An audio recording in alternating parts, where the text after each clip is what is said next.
ang tagapagsalita ng Philippine National Police. Alamin natin ang kanilang kampanya sa wedding dahil mayroong mga sinibak, ano?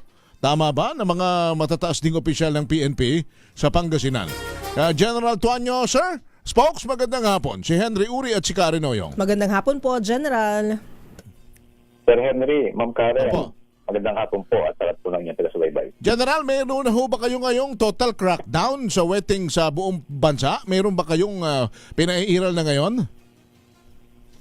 Sir Henry, nais lang po natin linawin na ang kautosan po ng ating Chief PNP nitong nakaraang linggo, ito po ay nag-start para sa buwan ng April. Apo. Ito po ay may kaugnayan sa performance evaluation po ng ating mga provincial directors at ang ating mga chief of police. Nakataon po na yung binabanggit niyo po na nangyari sa Pangasinan, nagpabilis lang po ito sa pagkaka-relieve ng 11 kasama na po ng provincial directors sapagkat nung inaudit ng regional director yung kanilang performance, hindi lamang po ito sa illegal gambling. Ito po ay nakabuuan na po.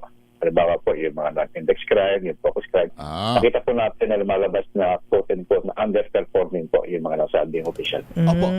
Pero ito ba hindi mangangahulugan na buong Pilipinas ay magsasagawa na kayo ng inventaryo tungkol po sa performance ng inyong mga pulis para po labanan itong illegal na huweting kung meron pa?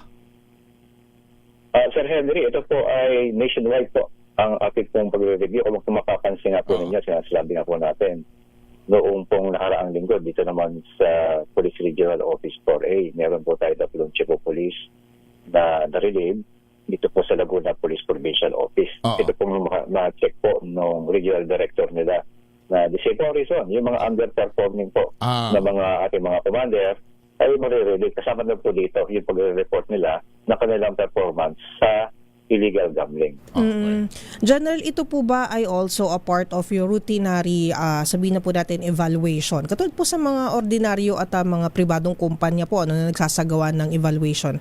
Ito po ay kasama rin po ba dito? And yun nga po, nahagip ng inyong evaluasyon na underperforming itong mga nai-reassign po na mga police officers?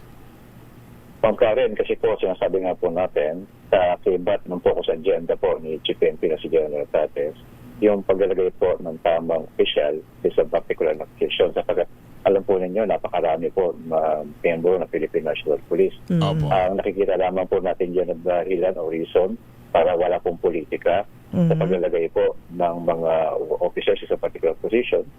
Tingnan natin kung sino yung mga nagtatrabaho, hindi. Kasi yung pinakamagandang basihan kasi sabi natin fair para sa lahat na magiging dahilan kung bakit ikaw mag-relieve sa pwesto mo. Opo. Itong mga na-relieve, General Tuanyo, sir, ano po bang mangyayari sa kanila?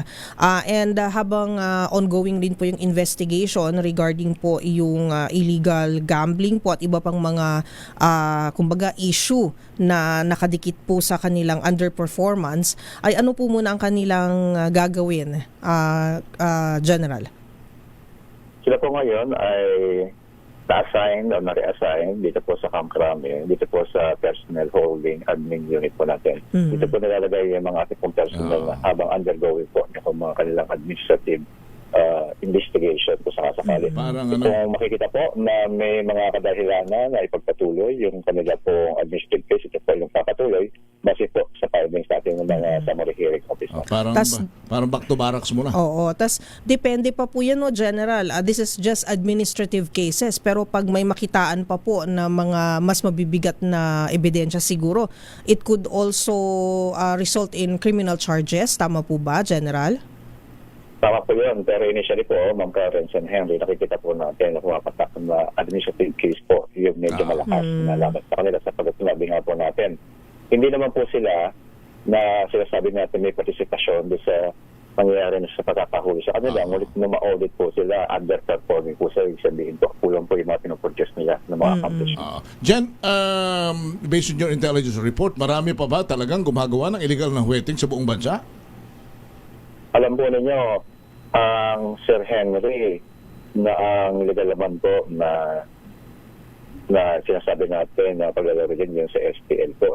Pero nakikita po natin, base po na rin sa mismo, pag-usapan natin sa Police Regional Office 1, marami na pong accomplishment. Yung ating pong Regional Director doon, si General Lindo Reyes, marami rin po sila nakahuli. Tapos saan yung mga ibang legal na empleyado ng STL ay nagpapalusot po Sir Henry po kasi may hawak po sila na Rastilla para doon sa mga bukas naman. Ang importante po, Sir Henry, hindi po papabayaan ng Philippine National Police yung mga ganitong gawain. Pagpapatuloy natin ito, hindi lamang po sa regional office po, kundi sa nationwide na po ito. Yan yung na talagang ano pa rin ho, may mga lalakas loob pa rin bumukis no, General?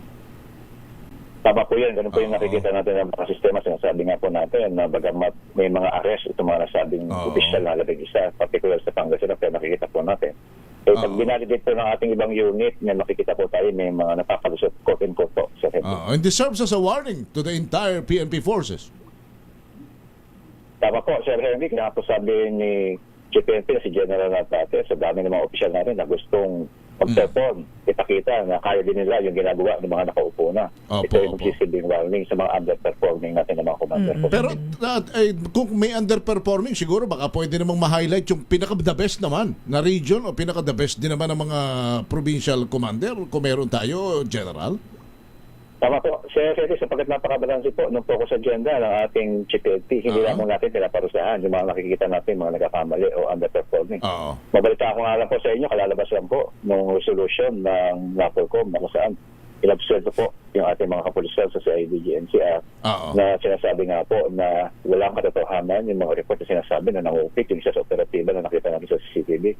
Pero ito po ay isang legitimong operation. Yan po ang maganda sa tandem po ng NAPOLCOM at ng Philippine National Police na pag ikaw dapat parusahan, ikaw paparusahan, kung dapat iswelto, bigyan ng parangal, gagawin po nila ito. Pero Jen, partner, alam naman natin, well, of course, trabaho naman ng mga police to maintain peace and order, to crack illegal gambling and all.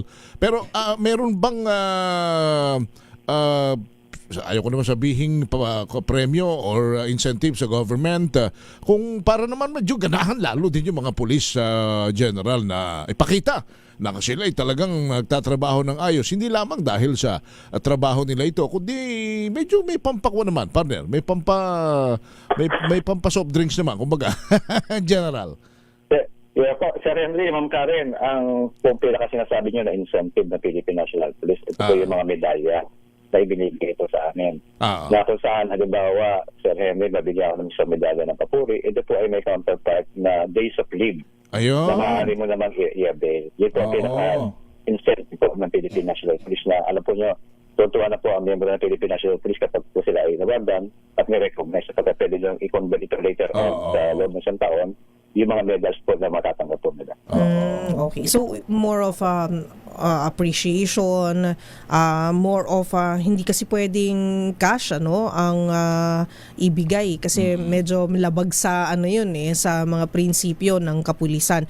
Pero how about yung sharpening the skills kasi po underperforming nga po. If ever naman po may mga programa rin po ba para mas tumalas at syempre maging mas magaling ang ating puwersa para mabawasan po yung mga underperformance ng ating mga kapulisan, General? Opo, Ma'am Karen, mabanggit ko po na may dalawang klase po kasi ng training sa Philippine National Police. Ito po yung mga mandatory na dapat po kuhanin. Ito naman po ay para sila ay ma-promote. At meron naman po mga specialized training katulad po na nabanggit niya sa isang particular operations na kung saan sila ay nag-ahasa. Kasabi nga po natin, kunyari po sa isang operations training, marami po dyan na nakaredy na ipakita na yung kanila na pag-aralan sa eskwela o sa kanilang training, kaya nilang ipakita po sa kung saan na po sila mailalagay ng pwesto. Alright. Jen, Labor Day bukas, ano ang inyong paalala sa mga magsasagawa ng kilos protesta? At syempre, sa buong bansa na rin, ano ang inyong magiging galaw bukas? Sir Henry, Ma'am Karen, handang-handala po ang Philippine National Police. Tayo po ay nag-deploy na 106,000 plus nationwide. Pagmula po kahapon na iniulat natin na dito po tayo sa heightened alert status. Itinaas na po ni GPNP General Tates yung alert status ng PNP. Naging full alert na po tayo para po just in case na mangidangan ng mga personnel complement ang ating mga units, especially dito sa NCR, pwede po for deployment. So ito lang proactive measures lang ito. Wala namang wala naman ho tayong natitiktikan na anumang banta. Wala naman po, pero sinasabi nga po natin, bahagi na po ng trabaho ng Philippine National Police, may bantaman o wala, ang Philippine National Police po ay magtuloy na mga ngalap po ng mga intelligence information para po mas ready po. Sir, matanong din pala, no, kasi as of, hindi ko po alam kung updated na to, pero may mga nag-apply po yata ng permit na mga grupo na gustong magsagawa ng kilos protesta sa iba't ibang party po dito sa Metro Manila bukas, Mayo 1. Meron na po bang mga na-approve dun sa mga yon? Kasi ang last na balita natin parang nag-apply pero wala pang update kung may na-approve. So, meron para mag-gauge nyo rin po yung puwersa na kakailanganin nyo. Tama po, Ma'am Karen. Officially po, nakita po o natanggap ng NCRPO po na approved na magrarally po. Ito po ay sa Marikina Local Government Unit ang nagbigay. Ang tinitingnan po natin dito, sinasabi nga po natin, may chipente sa especially sa NCRPO, Ma'am, na ang pagpapadagay po kasi ng batas kapag po sila ay nag-apply at hindi inaksyonan ng LGU sa loob ng 2 araw. Ikatlong araw, ito po ay pagpapadagay natin na deem approved po kasi. Okay. So may isa pa lang po na on your record from the NCRPO na na-approve na magsasagawa ng kilos protesta pero sa Marikina po. Apo. At sinasabi nga po ng NCRPO na yung mga nag-apply sa area ng Quezon City at Manila, wala pa pong bumabalik sa kanila na in-approvean. So, ang pagpapalagay po natin yan, ngayon po ang pangatlong araw, Opo. na bukas na po ay di-approve na po. Di ma-approve. Alright. Jen, last question from my end. Ihabol ko lang. Baka mayroon na kayong latest info doon sa bumaril o na broad daylight dyan sa Quezon City sa isang negosyante na pagkatapos mamaril umusad lamang ng kaunti, nagbihis pa doon sa isang sulok ng kalye at parang walang nangyaring sumakay ng tricycle. Ano hong update na ron? Nahuli na ba yung mga yon? Henry, maganda po ang tinatakbo ng investigation ng SIT natin. Maganda po yung mga ebidensya, especially yung mga CCTV footage. Humihilig po ang Philippine National Police ng pagkakataon na bigyan na ipakita nila na within this week hopefully na makuha po natin yung mga suspects po natin. This week? Hopefully po, makakuha natin sapagkat ngayon po ay ongoing ang operations ng ating mga operatiba ng CCTV. Pero without furthering the information, ano ba yung mga dayo o nasa Metro Manila lang? Sinasabi po natin na ito ay maaaring mga for hire po ng mga suspects po. Okay, sige. Jen, salamat na marami for your response. Salamat po. Thank you po, General. Sir Henry, Ma'am Karen, maraming salamat po po kayo. Si Police Brigadier General Randolph Tuanyo, tagapagsalita ng Philippine National Police. Balansyado.